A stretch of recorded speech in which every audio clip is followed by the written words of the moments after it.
I'm very confident that the Air Force is choosing the E-7 to replace its E-3 fleet, Mike Manazer, Boeing's vice president for defense business development, said during a news conference ahead of the Dubai Air Show. Boeing expects the U.S. Air Force to announce plans to purchase its E-7 Wedgetail airborne early warning and control plane in 2022, a Boeing defense executive said Saturday, ramping up speculation that the service could include money for the aircraft in its next budget.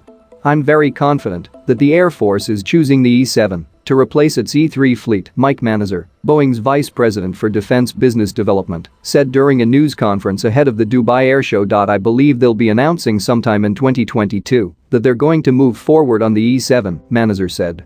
I think we're going to be able to capitalize with all of our allies and bring that great capability to the United States Air Force. The Air Force is considering buying the E-7 Wedgetail, a Boeing 737 derivative that has been purchased by Australia and the United Kingdom to replace its fleet of 31 E-3 Sentry airborne warning and control system planes, colloquially known as AWACS. Conscious of its spiritual and moral heritage, the Union is founded on the indivisible, universal values of human dignity, freedom, equality, and solidarity. It is based on the principles of democracy and the rule of law. It places the individual at the heart of its activities by establishing the citizenship of the Union and by creating an area of freedom, security, and justice.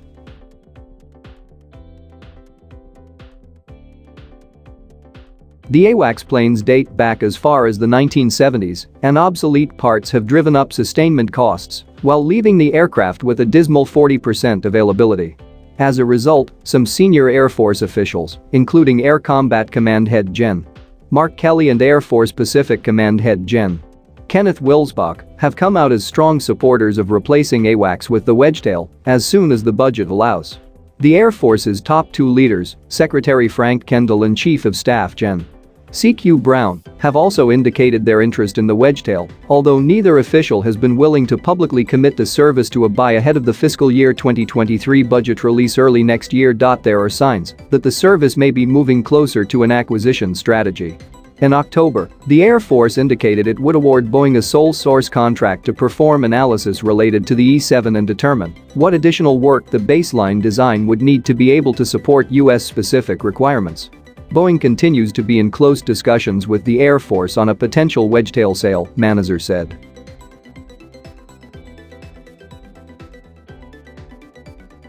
While Boeing's commercial side remains challenged by the fallout of the 737 MAX debacle and the COVID-19 pandemic's impact on the aerospace industry, Manazer said Boeing anticipates a stable, predictable, strong defense environment. The company estimates a $2.6 trillion defense outlook over the next decade, even with countries continuing to spend on pandemic response measures, Manazer said.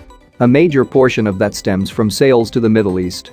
Over the next 5 years, Boeing projects it could sell as much as $34 billion worth of defense and space products to Gulf customers, spread out among more than 100 sales campaigns. Manazer declined to name specific competitions that comprise that estimated figure and name potential customers. However, he pointed to Boeing's fighter portfolio, its AH-64 Apache attack helicopter, CH-47 Chinook cargo helicopter, KC-46 tanker and small satellite offerings as the major source of interest in the region.